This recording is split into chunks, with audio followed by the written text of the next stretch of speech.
नमस्कार, स्वागत है आपका इंडिया न्यूज पर और मैं हूं आपके साथ स्वाति सिंह। बागेश्वर धाम के बाबा धीरेंद्र शास्त्री अक्सर अपने बयानों को लेकर चर्चा में रहते हैं। धीरेंद्र शास्त्री की पॉपुलैरिटी का अंदाजा आप लगा सकते हैं कि धीरेंद्र शास्त्री जहां जाते हैं वहां जनसैलाब आ जाता है। धीरेंद्र शास्त्री के ऊपर जनता आंख बंद कर भरोसा कर रही है। धीरेंद्र शास्त्री की भोली सूरत, मीठी बातें जनता को लुभाने का काम करती हैं। आपको बता दें, ताजा मामला ग्रेटर नोएडा से ही देखने को अभी हाल ही में मिल गया था। भक्त कथा से जुड़ा ये मामला था। इस दौरान उन्होंने महिलाओं को लेकर जो बयान दिया था उस पर विवाद हो गया था। धीरेंद्र शास्त्री के खिलाफ इसी मामले को लेकर महिला आयोग ने शिकायत भी की थी।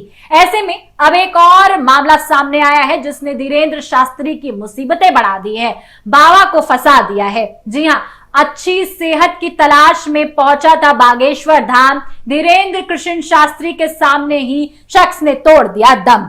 आपको बता दें, बागेश्वर धाम में एक और युवक की मौत हो गई। मृतक गोरखपुर का रहने वाला था और गुजरात में परिवार के साथ रहकर फर्नीचर का काम करता था।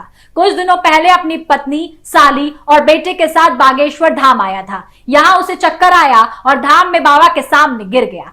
परिजन उसे जिला अस्पताल लाए, जहां उसे मृत घोषित कर दिया गया। मृतक का नाम विजय कश्यप है। मृतक की साली मनीषा ने बताया कि जीजा मेरी बहन और हम सबको लेकर बागेश्वर धाम आए थे। मनीषा ने बताया कि उसके जीजा विजय कश्यप को झटके आते थे। हम इस उम्मीद में धाम आए थे कि यहाँ पर वे ठीक हो जाएंगे। वहीं मृतक की साली के साथ मौजूद एक शख्स खुद का धाम का सेवेदार बता रहा था। उसने बताया कि विजय को अचानक चक्कर आ गया और वह गिर गया। हम सब उसे बागेश्वर महाराज पंडित धीरेंद्र कृष्ण शास्त्री के पास लेकर गए। कुछ देर तक उसकी सांसें चल रही थी, फिर उन्होंने बोलना ही बंद कर दिया। मृतक की साली मनीषा और सेवादार ने बताया कि विजय को धीरेंद्र महाराज के सामने ही चक्कर आ गया था।